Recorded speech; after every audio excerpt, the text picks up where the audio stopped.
በአንድ ታዋቂ ባለስልጣን የተመሳሳይ ጾታ ጥቃት ሊደርስበት እንደነበረ ነው የተናገረው። የተለያዩ ማህበራዊ ሚዲያዎች ላይ እየተሰራጨ ይገኛል። በእርግጥ የተረጋገጠ መረጃ ነው፣ የተጠረጠረ አይደለም።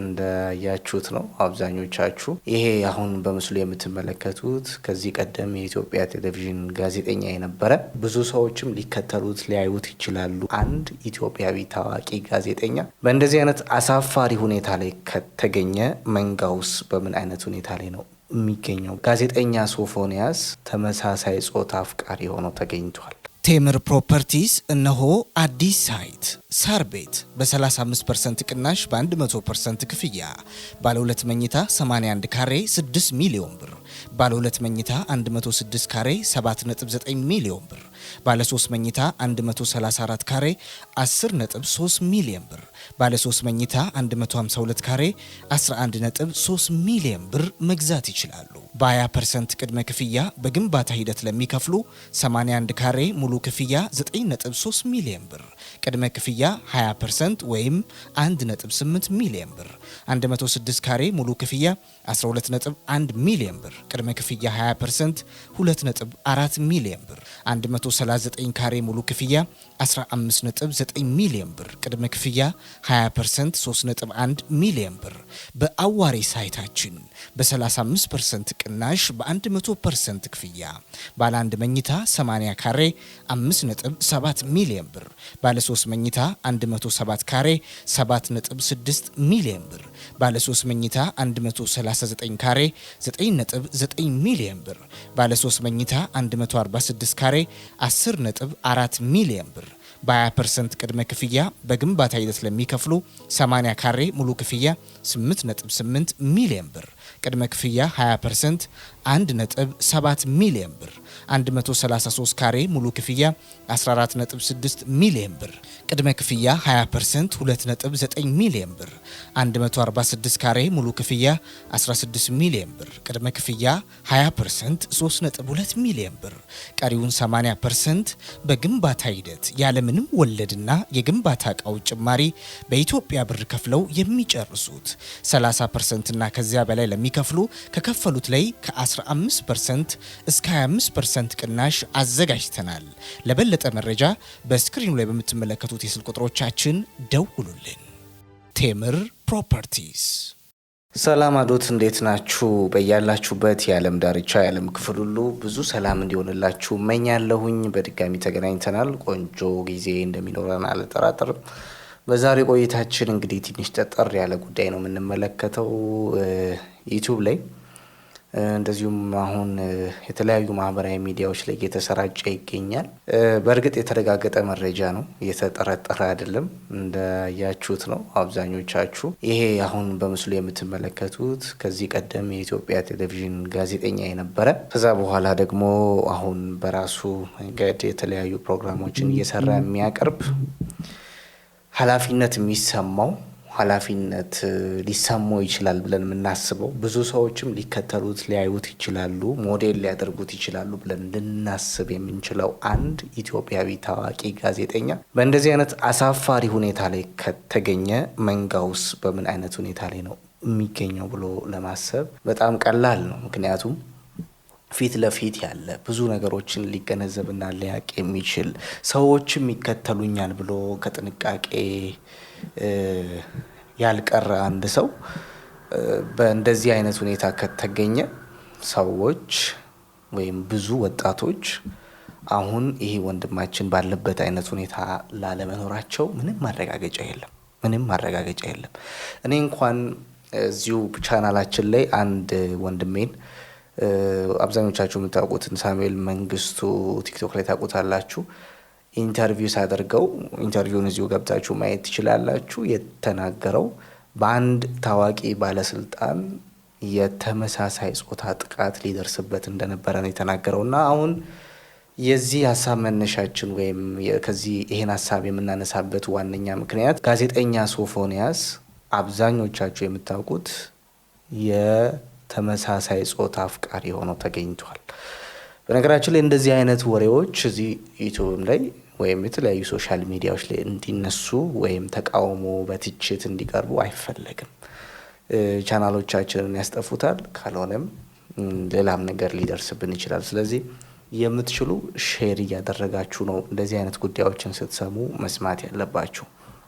ዞሮ ዞሮ ወንድማችን ጋዜጠኛ ሶፎንያስ የተመሳሳይ ጾታ አፍቃሪ ሆኖ ተገኝቷል።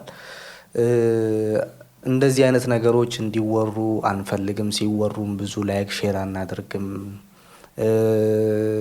በቤተሰብ መካከል ቤተሰብ ከልጆቹ ጋር ወይም እርስ በእርስ በእንደዚህ አይነት ነገሮች በግልጽ አይነጋገሩም። አሁን እጅግ በጣም ጊዜው የሰለጠነበት ነው።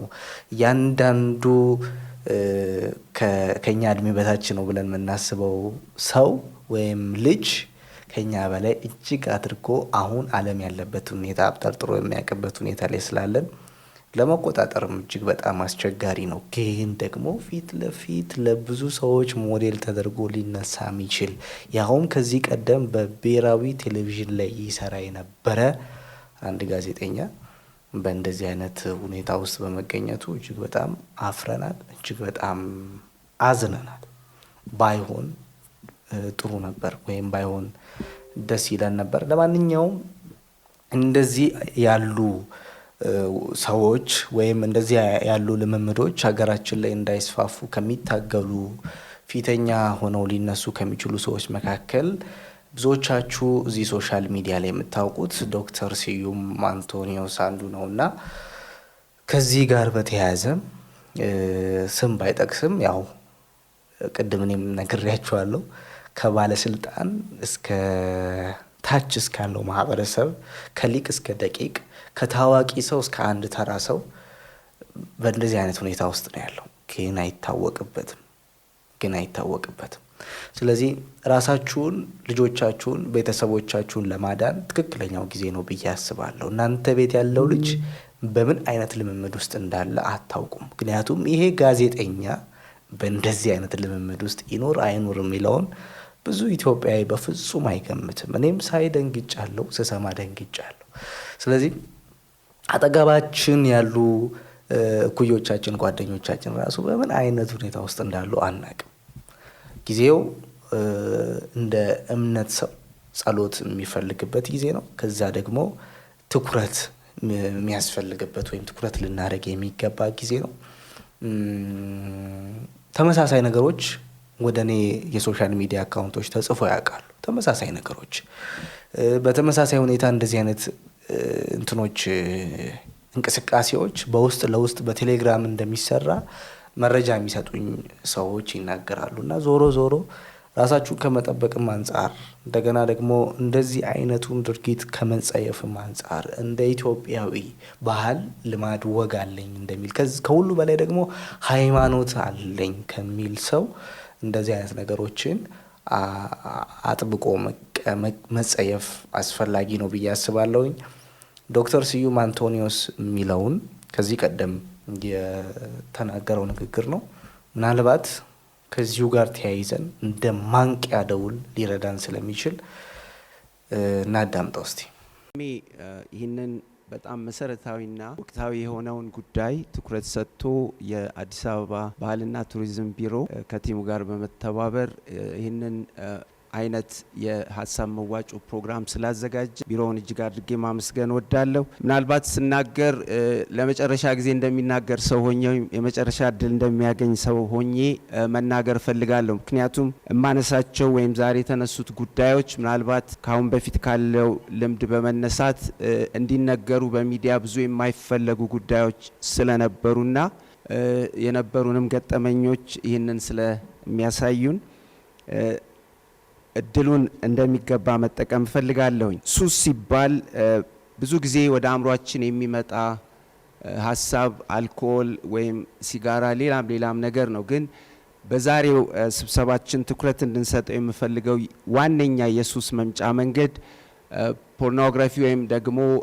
ልቅ ወሲብን የሚያሳዩ ትዕይንቶች ያሉባቸው ፊልሞች ወይንም ደግሞ የሚዲያ ግብአቶች ራሳቸው በጣም ከፍተኛ ሱስ አምጪ እንደሆኑና እንዳውም በኤፒዴሚክ ወይም በወረርሽኝ ደረጃ አልፎ ተርፎም በፓንዴሚክ ደረጃ ዓለምን እያጠፉ እንደሆነ እየታወቀ በዝምታ እየታለፉ ያሉ ነገሮች እንደሆኑ አጽንኦት መስጠት ፈልጋለሁ። ለምሳሌ ፖርኖግራፊን ብዙ ጊዜ ባለጌ ፊልም ብለን ነው በርቀት የምናስቀምጠው፣ ግን ቤቶቻችን ውስጥ ልጆቻችንም እኛም ወላጆች ቁጭ ብለን የምናያቸው አብዛኞቹ ፊልሞች ፖርኖግራፊ ናቸው፣ ወይም ልቅ ወሲብ የሚታይባቸው ፊልሞች ናቸው። አገር በቀልም ከውጭም የሚመጡ ፊልሞች ለከፍተኛ ሱስ ትውልዱን እየዳረጉ እንደሆነ ማሰብ ያስፈልጋል። የሚያስከትሏቸው ጉዳቶችን ለመጥቀስ ያው በተግባር ባለፉት ዓመታት በዚህ ጉዳይ ከባለቤቴ ከሲስተር ሳባ ጋር ስንሰራ ያየናቸውና ብዙ የቆሰልንባቸውን ጉዳዮች ነው ማካፍለው። ያም ደግሞ የስነ ልቦና ጉዳት ዲፕሬሽን ወይንም ድባቴ የምንለው ብዙ ወጣቶች ወይም ልጆቻችን በዲፕሬሽን ውስጥ ነው ያሉት፣ እኛው ቤት ውስጥ ሆነው ማለት ነው። እና ራሳቸውን ለማጥፋት የሚያስቡ ወጣቶችን፣ ታዳጊዎችን፣ ቲኔጀርስ ማግኘት አሁን የተለመደ ሆኗል። የሞከሩም ብቻ ሳይሆኑ ራሳቸውን የሚያጠፉ ብዙዎች አሉ። በቅርብ ጊዜ በፖርኖግራፊ ላይ የተደረገ አንድ ስብሰባ ነበር አዲስ አበባ ውስጥና አንድ የ19 ዓመት ወጣት ነው የሃይስኩል ተማሪ። አሁን እዚህ ወክዬ ቆምኳቸው ሁለት ጓደኞቼ በፖርኖግራፊ ምክንያት ህይወታቸውን ያጠፉ አሉ ብሎ ሲመሰክር ሰምቻለሁ። እና አሁን ይሄን አይነት ጉዳይ ነው ይዘን እየተነጋገርን ያለ ነው። እና ብዙዎች ራሳቸውን ለማጥፋት በተለያየ መንገድ እየሞከሩ ነው። የበታችነት ስሜት ይሰማቸዋል፣ በጭንቀት ውስጥ ነው ያሉት። እና ቫዮለንስ ወይንም ደግሞ ነውጠኝነት አንዱ መከሰቻው መንገድ እሱ እንደሆነ ሊታሰብ ይገባል። እና አሁን ሀገራችን ላይ የምናያቸው በጣም አደገኛ የሆኑ ልምምዶች ወይንም ደግሞ የሰውን ህይወት ለማጥፋት ለመጉዳት የሚካሄዱ አካሄዶች በፊት ያልነበሩ አሁን ከየት መጡ ሲባል ከየትም የመጡ አይደሉም። በሚዲያ ፍሰት ምክንያት ሰው አእምሮ ውስጥ ገብተው የተፈጠሩ ችግሮች ናቸው። እና ከዚህ የተነሳ አስተውላችሁ ከሆነ ወገኖቼ ልጆቻችን ስሜት አልባ እየሆኑ ነው። ከጊዜ ወደ ጊዜ ደስ የሚያሰኝ ነገር አይተው ደስ የማይሰኙ ሆነዋል። ምክንያቱም በሕክምና ወይም በሳይንሱ አጠራር አንሂዶኒክ ሆነዋል፣ ወይም ደግሞ ኢሞሽናል ናምነስ ወይም የስሜት መደንዘዝ ድንዛዜ ውስጥ ገብተው ማለት ነው ከደረሰባቸው የአንጎል ጉዳት የተነሳ። እና ይሄ ደግሞ ለከፍተኛ የአእምሮ ቀውስ የሚዳርግ ነገር እንደሆነ ማየት ያስፈልጋል። የሚያስከትላቸው አካላዊ ጉዳቶች ፖርኖግራፊና መሰል የሚዲያ ግባቶች የሚያስከትሏቸው ጉዳቶች አካላዊ ጉዳቶች ጋር ስንመጣ የአንጎል ጉዳትን በከፍተኛ ደረጃ እንደሚያመጣ በመረጃ ማሳየት እፈልጋለሁ። እና የምናየው ምስል አለ። በተለይ ዶክተር ኤመን ክሊኒክስ በሚል የሚታወቅ ታዋቂ ድርጅት ያበረከተልን አንድ መረጃ አለ። ስፔክት ስካን በሚባል ሲንግል ፎቶ ኤሚሽን ኮምፒውተራይዝድ ቶሞግራፊ በሚባል መሳሪያ በሱስ ውስጥ ያሉ ወጣቶች፣ ታዳጊዎች ወይንም ደግሞ አዋቂዎችንም ጭምር አንጎል ላይ የሚያመጣውን ጉዳት በመረጃ ይዞልን የወጣ ነገር ነው። እና ጤናማው አንጎል ምን እንደሚመስል ያሳየንና በተለይ ደግሞ በአደንዛዥ እጽ የተጎዳ አንጎል ምን አይነት መልክ እንዳለው ካሳየ በኋላ በፖርኖግራፊ ወይም ደግሞ በፊልምና መሰል ግብአቶች ደግሞ የተጎዳን አንጎል ስንመለከት አደንዛዥ እጽ ከሚያመጣው ጉዳት በበለጠ በሁለትና ሶስት እጥፍ ይሄ ፊልም ወይንም ደግሞ ፖርኖግራፊ ወይም ልቅ ወሲብ የሚታይባቸው ፊልሞች የሚያመጡት ጉዳት እጅግ የከፋ መሆኑን በመረጃ ማየት ተችሏል። ስለዚህ አሁን ቤቶቻችን ውስጥ ባጠመድናቸው የፊልም ማሳያ መሳሪያዎች፣ ቴሌቪዥኖች፣ ሌሎችም ስክሪኖች ልጆቻችን አእምሯቸው በከፍተኛ ደረጃ እየተጎዳ ነው ያለው። እና ይህንን ትውልዱ ሊያውቀው ይገባል። የሚመለከታቸው የመንግስት አካላት ሊያውቁት ይገባል። ፍሮንታል ሎብ ሲንድሮም የሚባል በጣም ከፍተኛ የአንጎል ጉዳት ያመጣል እያልኩ ነው። ያም ደግሞ ፍሮንታል ሎብ ማለት የፊተኛ አንጎላችን ክፍል ማሰብን፣ ራስን መግዛትን፣ የዕለት ተዕለት የህይወት እንቅስቃሴን መቆጣጠርን፣ እንደገናም ደግሞ ስሜትን መግዛት፣ የባህሪን ጉዳይ የሚቆጣጠር የአንጎላችን ክፍል ይጎዳል በእነዚህ ግብአቶች የተነሳ። ከዚህ የተነሳ በዚህ ችግር ውስጥ ያሉ ልጆች ራሳቸውን መግዛት የማይችሉ፣ በትክክል ማሰብ የማይችሉ፣ ውሳኔ ለመስጠት የሚቸገሩ፣ አልፎ ተርፎ ነውጠኛ ለመሆን በቀላሉ የተዘጋጁና እስከ ህይወት ማጥፋት ለመሄድ የሚቀላቸው ልጆችን ነው በየቤቶቻችን እያፈራን ያለ ነው። ከነዚህ መረጃዎች የተነሳ የሚያሳዝነው ነገር ቤተሰብን አፍራሽ ነው። ቤተሰብን አፍራሽ ናቸው እነዚህ ግብአቶች። እና ቤተሰብ እንዳይመሰረት ከፍተኛ ሚና እንደሚጫወቱ በብዙ ጥናቶች ተረጋግጧል። ለምሳሌ ለአብነት ያህል ጆርናል ኦፍ ፋሚሊ ኢሹስ በሚባል አንድ መጽሔት ላይ ወጣ መረጃ እንደሚያሳየው እንዲህ አይነት የፊልም ግብአቶችን ያዩ ወጣቶች ወይም ታዳጊዎች ነገ ቤተሰብ መመስረት የማይፈልጉ ለጋብቻ ያላቸው እይታ የተዛባ የሆነ እና ከጋብቻ በፊትም ጋብቻም ውስጥ ሆነው ለልቅ ወሲብ ራሳቸውን አሳልፈው ለመስጠት የተዘጋጁ እንደሆኑ በቀጥታ ጥናቱ አረጋግጧል። ወደ ማህበራዊ ቀውሱ ስንመጣ ራሳቸውን የሚያገሉ ይሆናሉ። አይደለም ከሌላው ሰው ከቤተሰብ ጋር አብሮ መኖርን የሚጠሉ ልጆች ነው አሁን እያፈራን ያለ ነው። እና ልጄ ከቤት አይወጣም፣ አቤት እንዴት ጨዋ ነው፣ ከሰው አይገጥምም፣ በቃ ቤት ነው የሚለው ሲያጠና እየተባለ የሚባልለት ልጅ በዚህ ነገር ያበደ አእምሮ የተበላሸ ከቤት የማይወጣው እዛው ሆኖ የሚያገኘው አጥፊ መረጃ ስላለና ሱስ ውስጥ ስላለ ነው። እና ብዙ የአእምሮ ህመም ያላቸው ልጆች ቤት ውስጥ አሉ፣ ቤት ዘግተው የተቀመጡ ማለት ነው። ይህንን ወላጆች አናውቅም እና ራሳቸውን ይጠላሉ። አልፎ ተርፎ ለመድፈር የተዘጋጁ ልጆች ነው በየቤቶቻችን እያሳደግን ያለ ነው። ከዚህ ግብአት የተነሳ ማለት ነው። በተግባር ያየሁትን ነው የምናገረው፣ በሚዲያ ፊት ቆሜ የምመሰክረው እውነት ነው። እና ይህንን አይነት የሚዲያ ፍሰት ማንም ሀይ የማይለው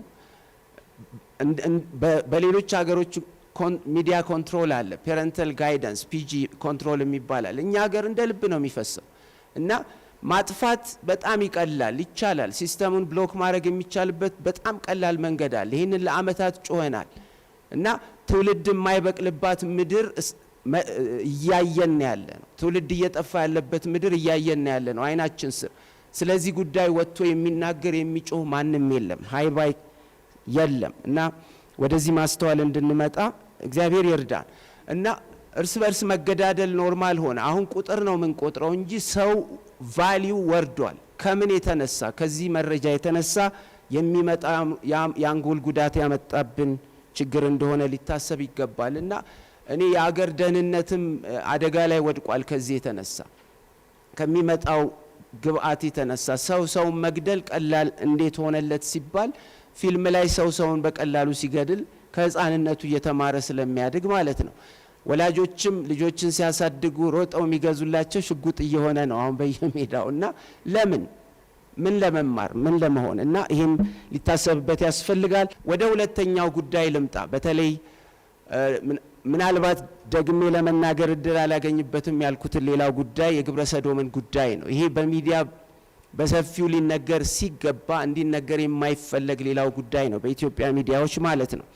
እና ግብረ ሰዶማዊነት በአዲስ አበባ የባህልና ቱሪዝም ቢሮ ከአዲስ አበባ መስተዳደር ጋር በ2004 ዓመተ ምህረት በተደረገ ጥናት እዚሁ ከተማ ውስጥ እንግዲህ መንግስት የሚያውቀው ጥናት ነው። መጤ ባህሎችና ጎጂ ልማዳዊ ድርጊቶች በአዲስ አበባ የሚያስከትሉትን ሁኔታ ያጠና ጥናት ነው። እና እዛ ላይ ጎጂ ልማዳዊ ድርጊቶችና መጤ ባህሎች በዝርዝር ሲቀመጡ በተገኘው ጥናት መሰረት በአንደኛ ደረጃ ግለኝነት፣ ከዚያም ልቅ ወሲብ የሚታይባቸው ፊልሞችና ግብረ ሰዶማዊነት ጭምር የዛሬ 10 ዓመት በፊት ለሀገራችን አደጋ እንደሆነ በደንብ አይደንቲፋይ ተደርጓል። ይሄ እንግዲህ መንግስት ስፖንሰር ያደረገው ጥናት ነው። በዛ መሰረት ግን እርምጃ እስካሁን አልተወሰደም። 11 ዓመት ሆኗል እና ሼልፍ ተደርጎ ማለት ነው። መቼ ነው እርምጃ የምንወስደው? የዛሬ 11 ዓመት ግብረ ሰዶማዊነት ትሬት እንደሆነ አደጋ እንደሆነ በመረጃ በይፋ ለህዝብ ሊገለጽ የተገባው መረጃ ነው አሁን እየተናገርኩ ያለሁት። እና ግብረ ሰዶማዊነት ብዙ አካላዊ ጉዳቶች ያስከትላል። እዚሁ ከተማችን ውስጥ በዚህ አይነት ልምምድ ፊንጢጣቸው የተንቦራቀቀ ልጆችን ወጣቶችን ማየት ከጊዜ ወደ ጊዜ ቁጥሩ እየጨመረ መጥቷል። እና ይህንን ብቻ አይደለም፣ ካንሰር፣ የአንጀት ካንሰር ልጆች ገና በለጋ እድሜያቸው ለዚህ እየተጋለጡ ነው።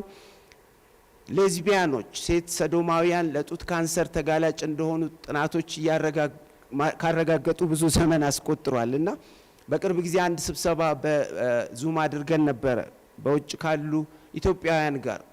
ከምን ጋር በተያያዘ በምዕራቡ ዓለም ልጆች የግድ ስለ ግብረ ሰዶም እንዲማሩ በቃ ወላጆች ላይ ጫና እየተደረገ መሆኑን አስመልክቶ ኢትዮጵያውያን አሜሪካ ውስጥ ሰላማዊ ሰልፍ እንደወጡ ታስታውሳላችሁ ከአንድ ወር በፊት እና እሱን አስመልክቶ ስናደርግ በነበረው ውይይት አንዲት ኢትዮጵያዊት ነርስ ነች አሜሪካ ውስጥ በአንድ ሆስፒታል የምትሰራ እንደዚህ ብላ ተናገረች። እንደው ስሙኝ ይህን ሳልናገር እንዳላልፍ እድል ይሰጠኝ ብዬ ነው አለችና እዛ ሆስፒታል ውስጥ ብዙ ታዳጊዎች መቆጣጠሪያቸው ተበላሽቶ ይመጣሉ፣ አንጀታቸው ተቀዶ ይመጣሉ በግብረ ሰዶም ምክንያት። ግን ይሄ ነገር ፕሮፐርሊ በስታቲስቲክስ ወይም ደግሞ በዳታ አይመዘገብም፣ እንዲመዘገብም አይፈለግም፣ ሌላ በሽታ ነው ተብሎ ይታለፋል። ይሄ በአይኔ ያየሁት ነው።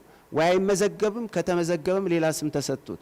እንግዲህ አስቡት አሜሪካ ውስጥ ነው ይሄ እየሆነ ያለው። ጌይ ፕራይድ የምታከብር ሀገር ነች አሜሪካን ስናያት እና በዛች ሀገር ይሄ ከሆነ ኢትዮጵያ ውስጥ ደግሞ በድብቅ እነዚህ ነገሮች ሲካሄዱ ምን አይነት አደጋ ሊመጣ እንደሚችል ማሰብ አያዳግትም። እና ጌይ ባውል ሲንድሮም የሚባል የአንጀት መታወክን ያመጣል። በዋነኝነት የኤችአይቪ ኤድስ መተላለፊያ መንገድ እንደሆነም ደግሞ ጥናቶች አረጋግጠዋል። አሜሪካ ውስጥ የተደረገ ጥናት 61% የኤችአይቪ መተላለፍ መንገድ እንደሆነና ከተቃራኒ ጾታ ጋር ከሚደረግ ግንኙነት በእጥፍ ለኤችአይቪ እንደሚያጋልጥ ጥናት አሳይቷል። ሌላው እድሜን ያሳጥራል። ከ20 እስከ 30 ዓመት እድሜን እንደሚያሳጥር ግብረ ሰዶማዊነት ጥናቶች አረጋግጠዋል። ዘር እንዳይቀጥል እንደሚያደርግ ደግሞ መቼም ግልጽ ነው። ይሄንን መናገር አያስፈልገኝም። እና እንዲህ አይነት ጉዳትን የሚያስከትል አካላዊ ጉዳትን የሚያስከትል ነገር ነው አሁን በሰብአዊ መብት ሽፋን በተለይ እንደኛ ባሉ የአፍሪካ ሀገራት ላይ እየተጫነብን ያለው እና ይህንንም ማሰብ ያስፈልገናል። እና ድብርት ወይም ድባቴ ወይም ዲፕሬሽን የምንለው ሱዊሳይድ ራስን ማጥፋት ይሄ እነሱ መካከል በጣም የተለመደ ነገር ነው። ጌይ የሚለውን ቃል መጠቀም አልወድም፣ ምክንያቱም ጌይ ማለት ደስተኛ ማለት ነው። ግብረ ሰዶማውያን ደስተኛ እንዳልሆኑ እኔ በአይኔ ያየሁት እውነታ ነው። እና ደስተኝነት እነሱ ጋር የለም። ርቆ የተሰቀለ ዳቦ ነው የሚያሳዩአቸው። ደስተኛ ትሆናለህ ራስህን ብትቀይር እየተባለ ማለት ነው። አሁን ዓለማችን የገባችበት እብደት አለ። እብደት የሚለውን ቃል በመጠቀሜ ይቅርታ አድርጉልኝ፣ ግን ከዚህ በላይ ገላጭ ቃል ስለሌለ ነው የምጠቀመው። የጀንደር አይዲዮሎጂ እብደት ማለት ነው። አሁን ጾታ በምዕራቡ ዓለም ሰው ሲወለድ የሚሰጠው ማንነት መሆኑ ቀርቷል። ሰው ሲወለድ ወንድ ሴት ሐኪሞች ናቸው ወይም እኛ ሐኪሞች ነን የምንወስነው፣ ወይም ደግሞ በባህላዊ መንገድ መቼም ይሄንን መለየት የሚያስቸግር ነገር አይደለም። አሁን አዲስ አበባ ውስጥ አንድ ኢንተርናሽናል ትምህርት ቤት አለ። ወላጆች የልጆቻቸውን ጾታ የማይናገሩበት፣ ልጁ ነው ጾታውን የሚናገረው ጾታዬ እንዲህ ነው ብሎ። ምክንያቱም አሁን ብዙ አይነት ጾታ የሚባሉ ነገሮች ተፈብርከዋል። በጀንደር አይዲዮሎጂ ስም ወይም በጾታ አይዲዮሎጂ ስም ወይም በሰብአዊ መብት ሽፋን ማለት ነው። አሁን ባለኝ መረጃ ወደ 120 የሚሆኑ ጾታዎች አሉ ጀንደርስ። እና ልጆች ናቸው ራሳቸውን ማነህ አንተ ተብለው ተጠይቀው ማለት what is your preferred pronoun ምን ማለት ነው?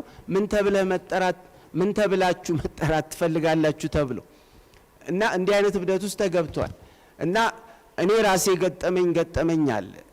የ14 ዓመት ልጅ አንቺ ስላት አይ አንቺ አልባልም እነሱ ነው መባል ያለብኝ። የኔ ፕሪፈርድ ፕሮናውን የምጠራበት ተውላጠ ስም ዘይ ነው። እና ይሄ ቤቶቻችን ውስጥ አለ ነው ምላችሁ። እባካችሁ ስሙኝ። የሚሰሟቸው እነዚህ የኢንተርኔት መረጃዎች የልጆቻችንን አእምሮ እየቀየሩ ነው። እኛም ወላጆች በሂደት ደግሞ ይሄ ነገር ኦኬ ኖርማል ነው እያልን ወደ መቀበሉ እየመጣን ነው። ይሄ ካልቸራል ኢምፔሪያሊዝም ቅድም እህቴ የጠቀሰችው ማለት ነው። ቅኝ ግዛት ውስጥ ኦሬዲ ወድቀናል። እንግዲህ ለኛ ለኢትዮጵያን ጾታ ነው፣ ወንድና ሴት፣ ሌላ ጾታ አናውቅ። በዚህ ትምህርት ከሪክለም መሰረት ግን እነዛ አይነት የነገርኳችሁ አጀንደር፣ ትራንስጀንደር፣ ባይነሪ ወይንም ደግሞ በቃ ሁሉንም ጾታ ጀንደር ፍሉይድ እንደፈለኩ እንዳየሩ ጸባይ ጾታዬን መቃየር እችላለሁ የሚለው አስተሳሰብ ልጆቻችን ላይ እንዲገባ በከፍተኛ ደረጃ እየተሰራ። ምናልባት ወደ መፍትሄ አቅጣጫዎች ስንመጣ ቤተሰብን ያማከሉ መፍትሄዎች በከፍተኛ ደረጃ ሊሰራባቸው ይገባል። ማህበረሰብ ተኮር እንቅስቃሴዎች እና ሰፊ ማህበረሰብ እንቅስቃሴ በከፍተኛ ደረጃ ያስፈልገናል።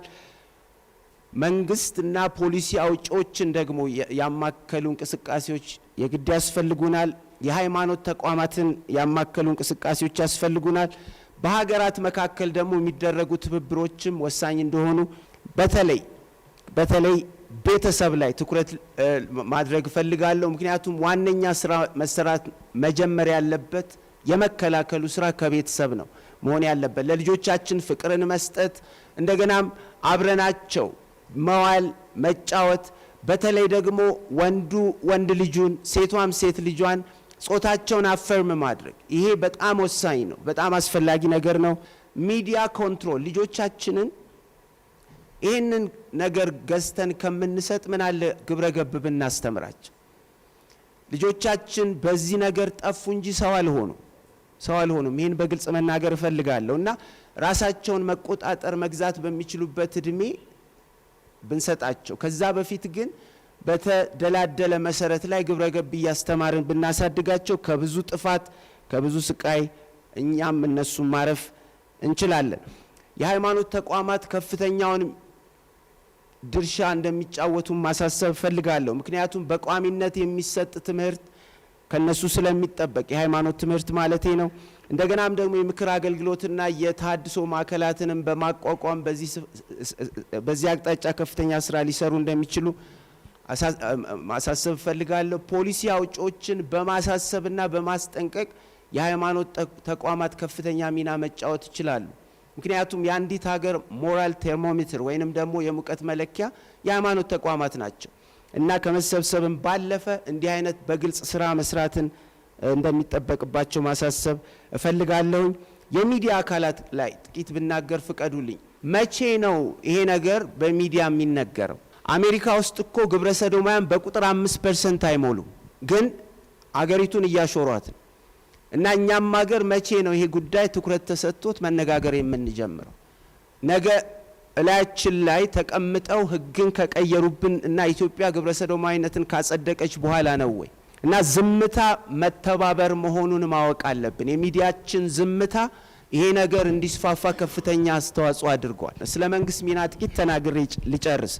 አቋሙን መንግስትን በይፋ ለህዝብ ማሳወቅ እንደሚጠበቅበት ማሳሰብ እፈልጋለሁ። የህዝብን ደህንነት የመጠበቅ ኃላፊነት የመንግስት ስለሆነ በተለይ ከሌሎች ሀገራት ጋር ካደጉ ሀገራት ጋር በሚደረጉ የንግድ ትብብር፣ የኢኮኖሚ ትብብር ስምምነቶች ውስጥ የሚገቡ በጣም በረቀቀ መንገድ የሚገቡ የግብረ ሰዶማዊነት አጀንዳዎች ተፈትሸው መውጣት አለባቸው እና ኢትዮጵያ ኮምፕሬሄንሲቭ ሴክሹዋሊቲ ኤጁኬሽንን ስትፈርም ሁሉን አቀፍ የወሲብ ትምህርት ማለት ነው። ይህንን የዛሬ 10 ዓመት ስትፈርም ህዝብ አላወቀም፣ ወላጆች አላወቅንም። የተወደዳችሁ ተመልካቾች እንግዲህ እንዳያችሁት ነው።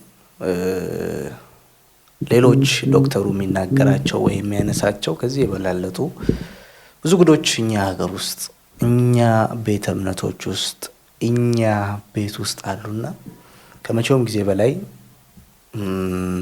ክፉ ጊዜ ላይ ነው የምንገኘውና ትንሽ ብናስብበት የሚያስብል ጊዜ ነው። ይህንን ለማጋራት ነው ዛሬ የተገናኘ ነው። ስለተከታተላችሁን እጅግ አድርገን እናመሰግናለን። መልካም ጊዜ ሁላችሁ